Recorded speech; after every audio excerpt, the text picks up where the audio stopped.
Bonjour à tous et bienvenue sur l'épisode 3 de Croire en eux. Croire en eux, c'est le podcast qui s'adresse à vous, professionnels de l'adolescence et jeunes adultes, afin de vous permettre de partager sur vos pratiques, en découvrir de nouvelles, mais aussi et surtout de croire en votre accompagnement et en vos sujets. Parce que quelle que soit la difficulté, ce n'est jamais une fatalité. Croire en eux, c'est le début de toute solution.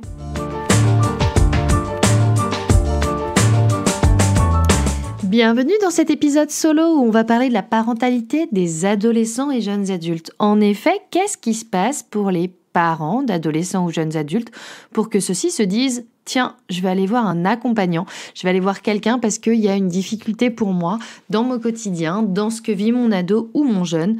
Qu'est-ce qui se passe pour le parent à ce moment-là? Comment est-ce qu'il se positionne? Vous le savez, on en a parlé lors de l'épisode 2 avec Barbara, mais aujourd'hui, on va parler de la manière dont moi je les accompagne, ce qui se passe pour moi, le cadre de mes séances, et ça va nous permettre de partager sur ce sujet. Alors j'ai une manière un peu particulière de travailler avec les ados, parce qu'en réalité, je reçois toujours les parents lors d'une première séance. Alors, je rajoute des guillemets, vous ne me voyez pas à travers le micro, mais je dis toujours, c'est les parents des enfants de moins de 18 ans en général que je reçois comme ça. Parce qu'en général, quand ils en sont à se dire « je vais le faire accompagner », c'est que ça devient compliqué. Et comme vous le savez, c'est les parents qui payent, c'est rarement l'ado qui est demandeur, même si ça arrive, et quand ça arrive, c'est assez chouette à accueillir. J'apprécie toujours que ce soit le jeune qui soit demandeur, mais souvent, on va pas se le cacher, ce sont les parents qui le demandent. Et je trouve ça très intéressant de les recevoir, ça permet de tester plein de choses, ça permet de comprendre ce qu'il se passe pour les parents, mais aussi ce qu'il se passe pour le jeune d'après les parents, ça permet aussi de voir le fonctionnement des parents. Parce que quand vous voyez et que vous comprenez comment fonctionnent les parents, ça vous aide énormément dans la relation aux jeunes. Vous pouvez comprendre plein de choses parce que ce jeune vit avec ses parents. C'est important aussi en termes de contexte. C'est important de savoir ce que le jeune a vécu, ce que le jeune a pu ressentir dans certaines situations. Est-ce qu'il y a eu des situations assez marquantes dans la vie de celui-ci? Est-ce qu'il y a eu des événements traumatiques dans sa vie? Est-ce qu'il y a eu des décès? Est-ce qu'il y a eu des maladies, etc. C'est très important de le savoir. Et le jeune ne va pas toujours avoir tendance à nous le dire. Donc le savoir de la part des parents, c'est un gain de temps énorme pour moi dans l'accompagnement par la suite. Je vous en ai parlé en quelques mots. Ça me permet aussi de comprendre les attentes des parents. Parce que souvent, il est important de les recadrer. Oui, c'est eux qui payent.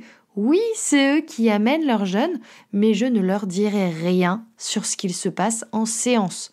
Je ne leur dirai rien parce que mon client, c'est le jeune.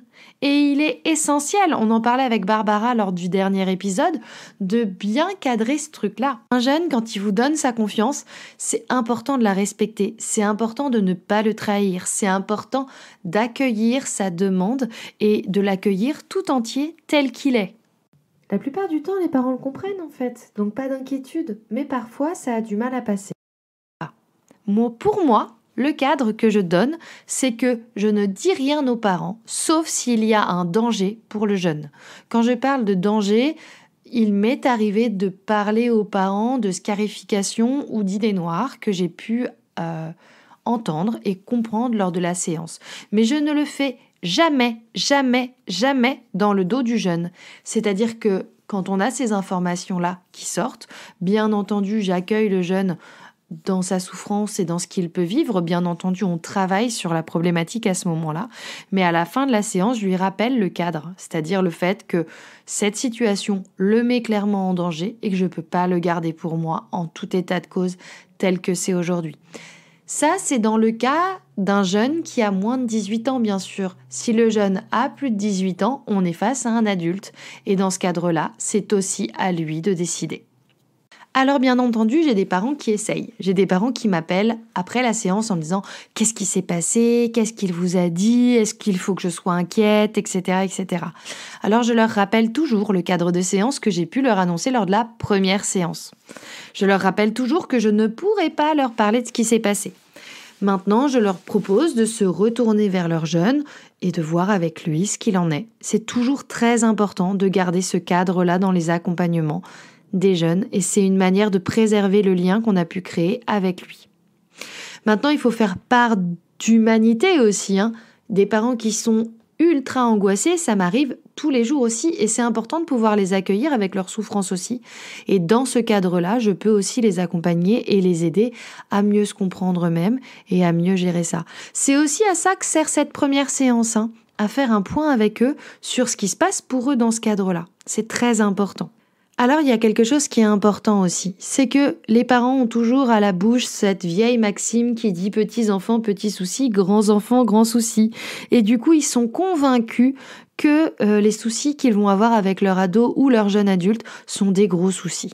Et effectivement, c'est une période un peu compliquée parce que les jeunes sont en train de décider plein de choses pour leur avenir.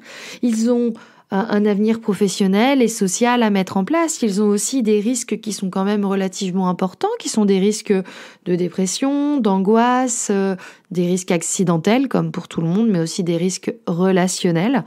Il y a des risques qui peuvent aller jusqu'à des risques de suicide et c'est important de le dire et de le rappeler. J'espère pouvoir en parler lors d'un prochain podcast.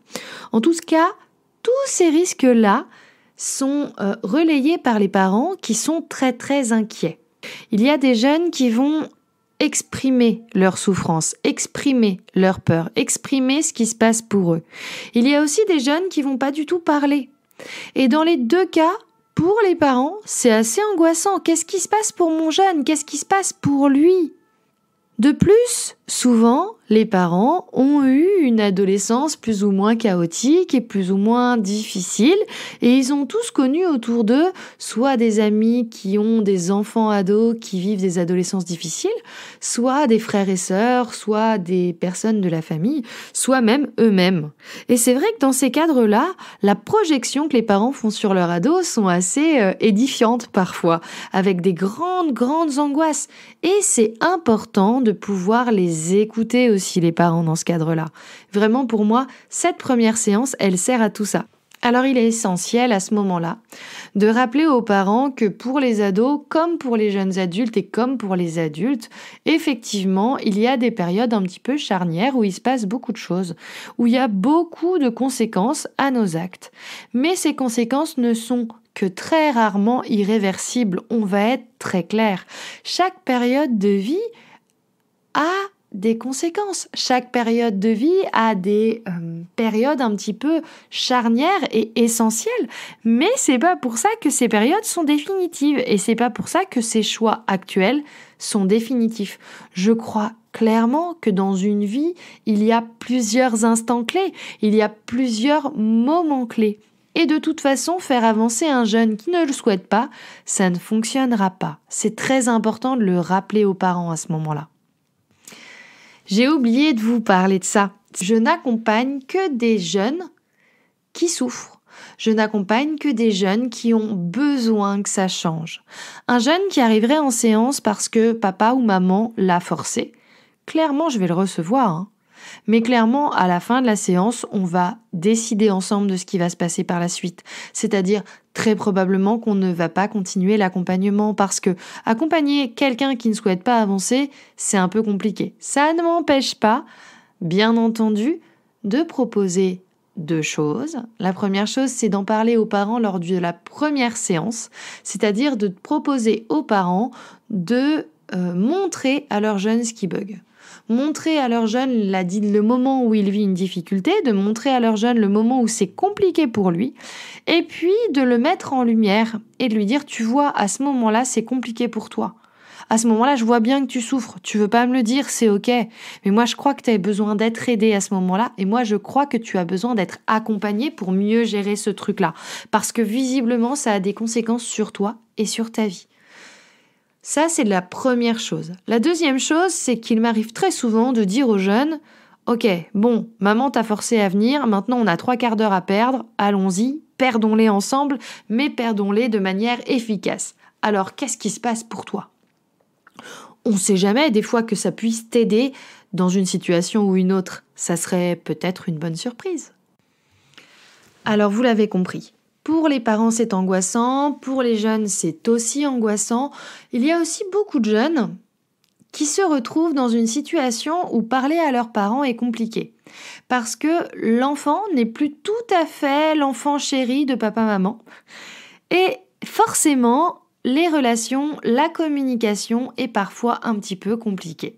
Il faut toujours rappeler qu'il y a deux choses dans cette situation. Il y a la relation et la manière dont on l'exprime.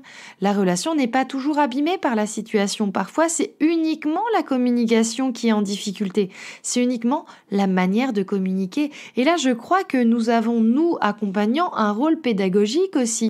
C'est souvent à ce moment-là que je leur parle de la communication non violente. Vous savez, le bonhomme OSBD, je m'en sers très très souvent avec les ados. Pour leur expliquer, pour leur montrer comment est-ce qu'on peut exprimer les choses et aussi comment fonctionne une émotion par rapport à un besoin.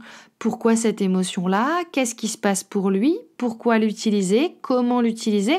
Et surtout, comment l'exprimer? Et ces outils-là parlent à tout le monde, que ce soit aux parents, mais aussi aux jeunes qui ont envie de pouvoir mieux se faire comprendre, qui ont envie d'être plus à l'écoute de leurs propres besoins, des besoins qu'ils ont souvent du mal à comprendre. Et le fait de passer par l'émotion pour comprendre ce besoin est véritablement une grande aide pour eux et une grande aide pour les parents. C'est très intéressant. C'est important pour moi aussi de vous parler de l'intérêt de cette première séance. En effet, quand on reçoit un ado, on le reçoit sur le long cours. C'est-à-dire qu'on va le recevoir sur 2-3 mois, voire 4 mois, de manière relativement régulière. C'est important pour moi de pouvoir les accompagner au mieux pendant cette période, mais aussi de créer un lien de confiance avec leurs parents pour pouvoir, même si je ne leur dis rien, qu'ils aient suffisamment confiance en moi pour que du coup, ils puissent continuer l'accompagnement. C'est très important que l'accompagnement puisse aller jusqu'au moment où il a besoin d'aller pour le jeune. Je vous dis 3-4 mois, mais ça peut être aussi 5-6 mois, ça dépend véritablement de l'accompagnement et du besoin. C'est assez relatif. J'avais aussi envie de revenir sur ce qu'on s'est dit avec Barbara concernant les difficultés avec les parents qui ont peur de mal faire. Nous n'avons pas parlé des parents maltraitants. Et c'est vrai qu'en lisant un post sur Instagram, je me suis rendu compte que c'était un sujet aussi à aborder. Maintenant, dans nos pratiques, dans ma pratique, moi je suis maître praticien en hypnose ericksonienne et coach. Les sujets que je reçois au cabinet sont des sujets qui me sont emmenés par leurs parents. En général, des parents qui emmènent leurs jeunes se faire accompagner sont rarement des parents maltraitants. Mais c'est important de rester vigilant dans ce cas-là. C'est important d'avoir l'œil sur les risques que peuvent vivre le jeune et dans ce cadre-là, de savoir correctement déléguer, correctement envoyer le jeune pour qu'il puisse être protégé par qui de droit. On en a parlé avec Barbara la semaine dernière, mais j'ai à cœur de rappeler aux parents qui ont la volonté un peu trop prégnante d'être un bon parent qu'il n'existe personne de parfait et que d'accepter soi-même de ne pas être parfait permet à notre ado de ne pas l'être non plus et d'accueillir ses failles et ses difficultés. Et c'est une vraie force, c'est une vraie valeur pour leurs ados que de laisser les parents ne pas être parfaits. J'ai envie aussi de vous rappeler 3 choses qui pour moi sont essentielles dans l'accompagnement des parents d'ados. La première chose, c'est que quelles que soient les circonstances, il est essentiel de garder la confiance dans son ado, ou en tout cas de lui dire qu'on lui fait confiance.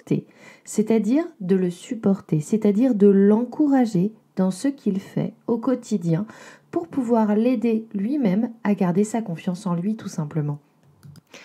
Il est très important aussi de rappeler aux parents que le cadre est toujours nécessaire vis-à-vis de l'adolescent. L'adolescent et le jeune adulte a besoin d'un cadre.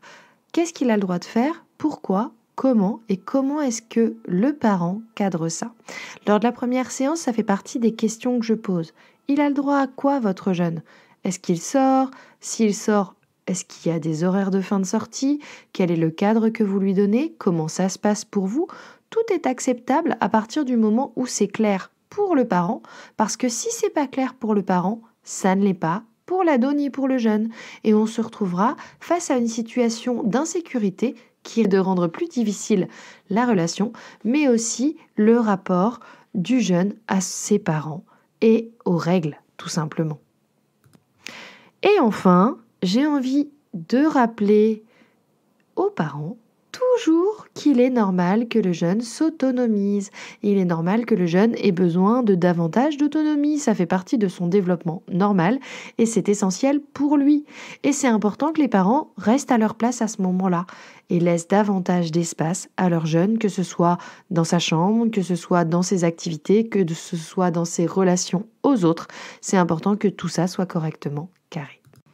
En tout cas, en tant qu'accompagnant, j'ai à cœur de rappeler aux parents systématiquement que si la difficulté est à leur niveau, il est important qu'ils sachent se faire accompagner, se faire aider à mieux gérer leurs émotions, à mieux gérer ce qui se passe pour eux, et que la problématique n'est pas toujours à l'endroit où on le pense. C'est-à-dire que parfois, c'est pas l'ado qui porte le problème, mais c'est simplement le parent.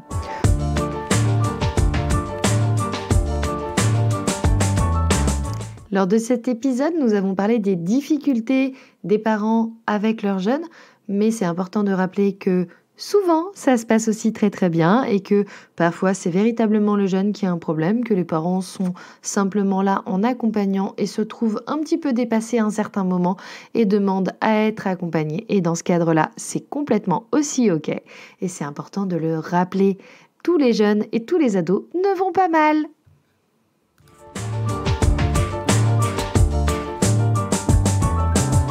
Je pense avoir fait le tour de ce que je voulais vous dire dans ce podcast. Je vous souhaite une très bonne journée. Je vous remercie d'avoir écouté ce podcast jusqu'au bout. Vous pouvez nous retrouver sur les plateformes de diffusion. N'hésitez pas à mettre un petit avis sur cet épisode. N'hésitez pas à nous partager sur les réseaux sociaux Croire en eux, le podcast sur Facebook et Instagram, mais aussi Croire en eux, le groupe où nous pouvons partager de manière bienveillante et accueillante sur toutes les problématiques qu'on pourrait vivre. N'hésitez pas à nous partager ce que vous vivez avec les parents, ce sera toujours un plaisir de vous lire. Je vous souhaite une très bonne journée, je vous dis à très vite, prenez soin de vous.